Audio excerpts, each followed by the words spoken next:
नमस्कार, मैं रिथि। आप देख रहे हैं प्रदेश तक। निशा बांगरे, जो पूर्व डिप्टी कलेक्टर भी रही हैं, उन्होंने अपने वीडियो मैसेज में जनता के सामने अपनी बात रखी है और बताया है कि किस तरीके से उन्हें अपने ही घर के उद्घाटन कार्यक्रम में आयोजित सर्वधर्म प्रार्थना में जाने से तथा भगवान बुद्ध की अस्थियों के दर्शन करने से शासन के पत्र द्वारा उन्हें रोका गया। जब इससे वह आहत होकर उन्होंने इस्तीफा दिया तो उन्हें तरह तरह से परेशान किया गया। रोका जा रहा है और कहा जा रहा है कि हम आपको इस्तीफा नहीं दे सकते।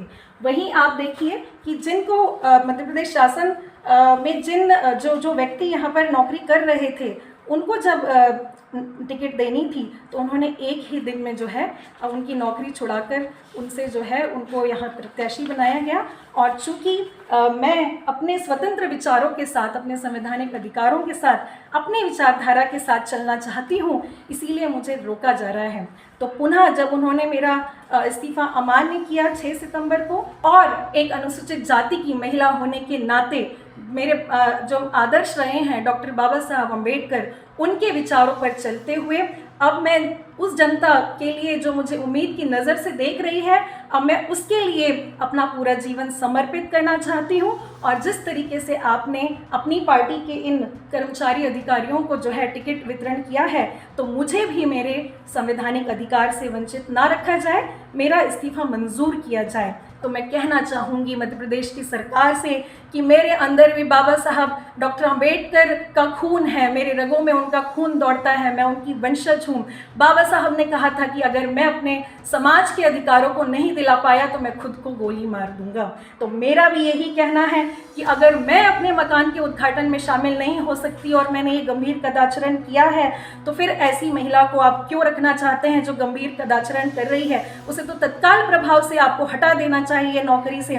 तो मैं यही चाहूँगी कि मुझे जो है आप मेजर पेनाल्टी देके मुझे हटा दीजिए, लेकिन जो समाज में ये अन्याय चल रहा है उसके लिए हम रुकने वाले नहीं हैं। तो मैं भी बाबा साहब की बेटी हूँ, मैं भी यही कहना चाहूँगी कि आने वाले चुनाव में मुझे दुनिया की कोई ताकत लड़ने से नहीं रोक सकती। मैं अपना नॉमिनेशन फॉर्म भरूंगी और मुझे विश्वास है इस भारत देश की न्यायपालिका पर, न्यायालय पर और चुनाव आयोग पर कि मेरी बिना गलती के, मेरी कोई गलती ना होने के बावजूद अगर मुझे सिर्फ और सिर्फ चुनाव लड़ने से रोका जा रहा है, तो न्यायपालिका और चुनाव आयोग इसको संज्ञान में ले और मेरा नामांकन पत्र दाखिल करे, उसे स्वीकार करे। अगर नहीं स्वीकार किया जाता है तो मैं कहना चाहूँगी कि मैं नामांकन फॉर्म भरने के बाद, नॉमिनेशन फॉर्म भरने के बाद अगर मेरा नामांकन पत्र स्वीकार नहीं किया गया या मेरा इस्तीफा मध्य प्रदेश शासन के द्वारा स्वीकार नहीं किया, तो फिर मुझे जीने का कोई अधिकार नहीं है।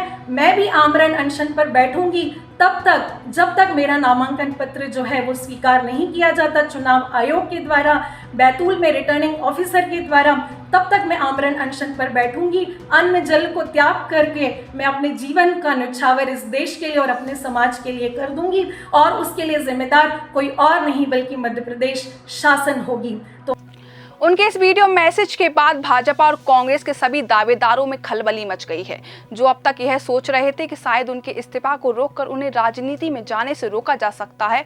वह सब उनके खुले तौर पर चुनाव लड़ने की उद्घोषणा से परेशान नजर आ रहे हैं।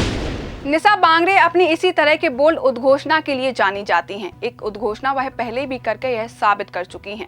उन्होंने पहले भी यह कहा था कि दुनिया की कोई भी ताकत मुझे कार्यक्रम करने से नहीं रोक सकती है, और प्रशासन की अलग अलग प्रयासों के बावजूद तथा कुछ संगठनों के उनके कार्यक्रम में रोकने के अथक प्रयासों के बाद भी उन्हें कार्यक्रम करने से कोई नहीं रोक पाया था, और उनके कार्यक्रम में जनसैलाब भी उमड़ा था, जिससे शासन और वर्तमान विधायकों की बहुत किरकिरी हुई थी और उनके खिलाफ जन आक्रोश भी देखने को मिला। अब देखना यह है कि इस नई घोषणा में उन्हें आमला की जनता का कितना सहयोग मिलता है। वैसे अंदर खाने से ही खबर मिलती है कि आमला की जनता गोपनीय तौर पर उनके चुनाव लड़ने की तैयारी कर रही है, और सभी के मन में उत्साह है कि पहली बार आमला को शायद बेहतर प्रतिनिधित्व मिलेगा। फिलहाल इस खबर में बस इतना ही। देश, दुनिया और अपने आसपास की ताज़ा तरीन वीडियो को देखने के लिए प्रदेश तक को लाइक करें, फॉलो करें और YouTube पर सब्सक्राइब कर बेल आइकन दबाना ना भूलें। साथ ही ऐसी ताज़ा अपडेट जानने के लिए प्रदेशतक.com पर विजिट कर सकते हैं।